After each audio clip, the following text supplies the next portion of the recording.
శివయ్య తన ఇంటి పెరటిలో కూరగాయలను పండించి వాటిని అమ్ముతూ వచ్చే డబ్బుతో జీవనం సాగిస్తున్నాడు.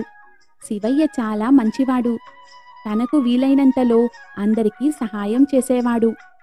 ఒకరోజు శివయ్య కూరగాయలు కోస్తుండగా ఒక బామ్మ అక్కడకు వస్తుంది. బాబూ, నాకు కొన్ని కూరగాయలు ఇస్తావా? నీ దగ్గర తాజా కూరగాయలు దొరుకుతాయని వచ్చాను. బామ్మ, ఇదిగోండి తాజా కూరగాయలు. వీటితో వంట చేస్తే చాలా రుచిగా ఉంటుంది బామ్మ. అంతేకాదు, మీకు ఎప్పుడు కూరగాయలు కొనాలనిపించినా నా దగ్గరకు రండి. ఇదిగో బాబు, డబ్బులు తీసుకో. వద్దు బామ్మ, నాకు డబ్బులేమీ వద్దు. మిమ్మల్ని చూస్తుంటే నాకు మా బామ్మ గుర్తొస్తుంది. మరి నా బామ్మ దగ్గర నన్ను డబ్బులు ఎలా తీసుకోమంటారు చెప్పండి? అంతగా ఇవ్వాలనుకుంటే మీ ఆశీర్వాదం ఇవ్వండి, సరిపోతుంది. అరే, ఎంత మంచి మనసు బాబు నీది. నా ఆయుష్ కూడా పోసుకొని చల్లగా ఉండు నాయనా అని దీవించి ఆ బామ్మ వెళుతుంది. ఇదంతా దూరంగా ఉండి చూస్తున్న గౌరికి చాలా కోపం వచ్చింది.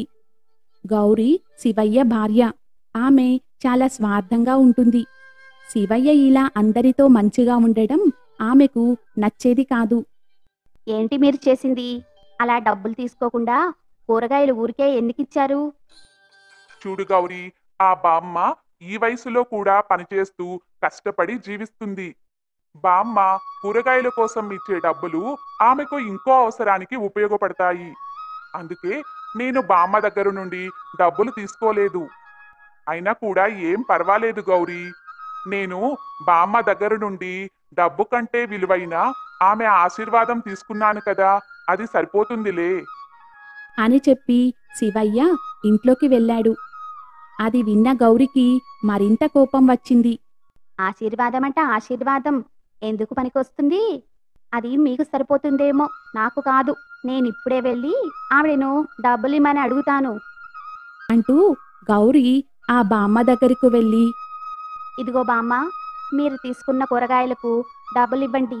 ఇలా ఊరికే ఇవ్వడానికి మా ఆయనేమీ జమీందారు కాదు అంటుంది. అది విన్న బామ్మకు గౌరి మనస్తత్వం అర్థమై ఆమెకు డబ్బులు ఇస్తూ తన మనసులో, అంత మంచి మనసు ఉన్న శివయ్యకు ఇటువంటి భార్య దొరికిందా? ఆ దేవుడే ఈమెకు మంచి బుద్ధి కలిగించాలి అనుకుంటూ బామ్మ వెళ్ళిపోయింది. గౌరి కూడా డబ్బులు తీసుకొని ఇంట్లోకి వెళుతుంది. మరుసటి రోజు శివయ్య గౌరితో ఇలా చెప్తాడు. చూడు గౌరీ, నేను పనిపడి పట్నం వెళ్తున్నాను. రావడానికి 5 రోజులు పడుతుంది. అయితే ఆ 4 రోజులు పట్నంలో ఎక్కడుంటారు? దాని గురించి నువ్వేం బాధపడకు గౌరీ. పట్నంలో నా స్నేహితుడు వెంకట్రావు ఉన్నాడు కదా, నేను వాళ్ళ ఇంట్లో ఉంటాను. నువ్వు జాగ్రత్తగా ఉండు అని చెప్పి శివయ్య పట్నం బయలుదేరాడు. కొంత సమయం తరువాత గౌరి ఇంటి ముందు ఒక బిచ్చగాడు నిలబడి, అమ్మా, ఆకలిగా ఉంది. కాస్త తినడానికి ఏదైనా ఉంటే పెట్టు తల్లి అంటాడు. అందుకు గౌరి ఆ బిచ్చగాడితో, నీకు పెట్టడానికి నా ఇంట్లో ఏమీ లేదు. ఇక నువ్వు వెళ్ళు. తల్లి, అన్నం తిని 2 రోజులవుతుంది. ఇక ఇంకో ఇంటికి వెళ్ళే ఓపిక కూడా లేదు. కనీసం ఒక గుప్పెడు మెతుకులైనా ఉంటే పెట్టు తల్లి అంటూ ఆ బిచ్చగాడు ఎంతో దీనంగా అడిగాడు. అయినా కూడా గౌరికి అతనికి అన్నం పెట్టడానికి మనసు రాలేదు. నీకు ఒకసారి చెప్తే అర్థం కావట్లేదా?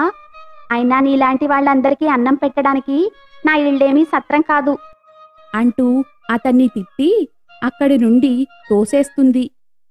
ఇదంతా కూడా అటుగా వెళుతున్న ఒక సాధువు చూసి, అమ్మా, ఆకలిగా ఉన్న వాళ్ళకి అన్నం పెట్టడం ఎంత పుణ్యమో నీకు తెలుసా?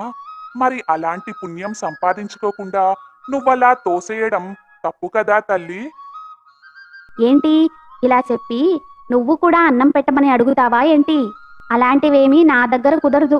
ఒక ముష్టివాడికి తోడుగా ఇంకో ముష్టివాడొచ్చాడు చూడు అంటూ హేళనగా మాట్లాడుతుంది గౌరి. దాంతో ఆ సాధువుకి చాలా కోపం వస్తుంది. ఇలా చూడు తల్లి, నువ్వు ఆకలిగా ఉన్నవాడికి అన్నం పెట్టలేదు, పైగా ఇంత నీచంగా మాట్లాడుతున్నావు. నీకు ఆకలి బాధ తెలియాలంటే ఈ రోజు నుండి నువ్వు కూడా భిక్షాటన చేసిన అన్నం మాత్రమే తినాలి. అలా కాక నువ్వు ఏమి తిన్నా కూడా నీకు విపరీతమైన కడుపు నొప్పి వస్తుంది. ఇదే నేను నీకు పెట్టే శాపం అని శపించి ఆ సాధువు బిచ్చగాడిని తీసుకుని వెళ్ళిపోయాడు. అయినా ఈ దొంగ సాధువు చెప్పినవన్నీ నిజమవుతాయా ఏంటి? నాకు బాగా ఆకలేస్తుంది, వెళ్ళి అన్నం తింటాను. అని గౌరి పళ్ళెం నిండా వడ్డించుకుని అన్నం నోట్లో పెట్టుకుంటుంది. వెంటనే గౌరికి విపరీతంగా కడుపు నొప్పి వచ్చి, అమ్మో కడుపు నొప్పి, అబ్బా కడుపు నొప్పి, చూస్తుంటే ఈ సాధువు శాపం ఫలించినట్టుంది అంటూ బాధతో విలవిలలాడిపోయింది. కొంచెం సమయం తరువాత గౌరికి కడుపు నొప్పి తగ్గింది, కాని ఆకలి బాధ మొదలైంది. అమ్మో బాగా ఆకలేస్తుంది, ఈ ఆకలి తట్టుకోలేకపోతున్నాను, వెళ్ళి అన్నం తింటాను. వద్దొద్దు, తింటే మళ్ళీ కడుపు నొప్పి వస్తుంది, ఇప్పుడేం చెయ్యాలి నేను అంటూ బాధపడుతూ ఆలోచించింది.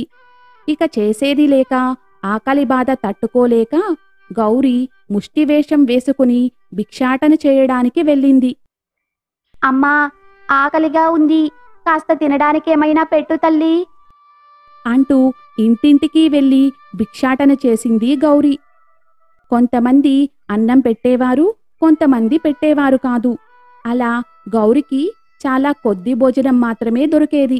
చేసేది లేక గౌరి ఆ భోజనాన్నే తింటుంది. అలా 4 రోజులు గడిచాయి. గౌరికి భిక్షాటనలో చాలా కొద్ది భోజనం మాత్రమే దొరికేది. అది కూడా ఒక్కో రోజు దొరికేది కాదు. దాంతో గౌరి చాలా బలహీనంగా అయింది. 4 రోజులు సరిగ్గా భోజనం చేయకపోతేనే నేను ఇలా అయిపోయాను. ఇక ఒక్క పూట కూడా భోజనం దొరకని వారి పరిస్థితి ఏంటి? ఆ రోజు ఆ ముష్టివాడి ఆకలి బాధ నాకు అర్థం కాలేదు. ఇప్పుడే నాకు తెలుస్తుంది ఆకలి బాధ ఎంత నరకమో అంటూ గౌరి బాధపడుతుంది. ఇంతలో శివయ్య పట్నం నుండి తిరిగి వచ్చాడు. గౌరిని ఆ పరిస్థితిలో చూసి కంగారు పడతాడు. గౌరి జరిగిందంతా శివయ్యకు చెప్తుంది. ఏవండి, నేను ఎంత స్వార్థంగా ఆలోచించేదాన్నో నాకిప్పుడు అర్థమవుతుంది. మీరు చెప్పిన ఆ మాటల విలువ నాకిప్పుడు తెలిసొచ్చింది. నువ్వేం బాధపడకు గౌరీ, నువ్వు నీ తప్పు తెలుసుకున్నావు, అది చాలు. నేనిప్పుడే ఆ సాధువు దగ్గరకు వెళ్ళి నీ పరిస్థితి చెప్పి ఆయన్ను ప్రాధేయపడతాను అని చెప్పి శివయ్య సాధువు దగ్గరకు వెళతాడు. ఆ సాధువుని కలుసుకుని ఆయనకు విషయం చెప్పి ప్రాధేయపడతాడు. స్వామి, నా భార్య తెలియక తప్పు చేసింది. ఇప్పుడు తన తప్పు తెలుసుకొని పశ్చాత్తాపపడుతుంది. పెద్దలు చెప్తారు కదా, పశ్చాత్తాపానికి మించిన ప్రాయశ్చిత్తం లేదని. కాబట్టి దయచేసి మీరు మీ శాపాన్ని వెనక్కి తీసుకోండి స్వామి అంటాడు. అందుకు ఆ సాధువు, చూడు శివయ్య, నువ్వు మంచివాడవు. ఇప్పుడు నీ భార్య కూడా తన తప్పు తెలుసుకుని పశ్చాత్తాపపడుతుంది కనుక ఇక మీదట ఆమెకు భిక్షాటన చేయవలసిన అవసరం లేదు. వెళ్ళండి, వెళ్ళి నలుగురితో మంచిగా ఉంటూ సంతోషంగా జీవించండి. శివయ్య సాధువుకి నమస్కరించి అక్కడి నుండి వెళతారు. ఆ తర్వాత గౌరి తనకున్నదాంతో తృప్తి చెంది నలుగురితో మంచిగా ఉంటూ సంతోషంగా జీవిస్తుంది. గణపతి స్వామి అనే సాధువు ఊరూరు తిరుగుతూ తనకు తెలిసిన విషయాలను ప్రజలకు తెలియజేస్తుండేవాడు. ప్రజలు ప్రేమతో ఇచ్చే దక్షిణను ఆయన తన ఖర్చుల కోసం స్వీకరించేవాడు. అలా పోగైన డబ్బులన్నీ ఒక మూటగట్టుకుని తన దగ్గరే భద్రపరుచుకునేవాడు. అయితే దీనిని గమనించిన ఓ దొంగ ఎలాగైనా వాటిని కాజేయాలని పథకం వేశాడు. ఒకరోజు మధ్యాహ్నం వేళ చెట్టు కింద కూర్చుని విశ్రాంతి తీసుకుంటున్న సాధువును ఆ దొంగ కలుసుకుని ఇలా అన్నాడు. అయ్యా, నేనొక అనాథను. నన్ను మీ శిష్యుడిగా అంగీకరించారంటే మీకు సేవలు చేసుకుంటూ మీ దగ్గరే ఉంటాను. అతని మాటలు నమ్మశక్యంగా అనిపించడంతో అందుకు ఆ సాధువు అంగీకరించాడు. సరే నాయనా, అలాగే కానివ్వు. ఇదిగో ఈ సంచిని నీ భుజానికి తగిలించుకో. మనం వేరే ఊరికి వెళదాం. తన పథకం ఫలించినందుకు ఆ దొంగ ఎంతగానో సంతోషించి వెంటనే సాధువుకు శిష్యుడుగా మారిపోయాడు. ఇక అప్పటినుంచి ప్రతిరోజు ఊరంతా తిరగడం, రాత్రి వేళల్లో ధర్మసత్రాలలో బస చేయడం వారి దినచర్యగా మారింది. అలా కొద్ది రోజులు గడిచాక సాధువు గాఢనిద్రలో ఉండగా డబ్బుల మూట కోసం వెతికాడు ఆ శిష్యుడు.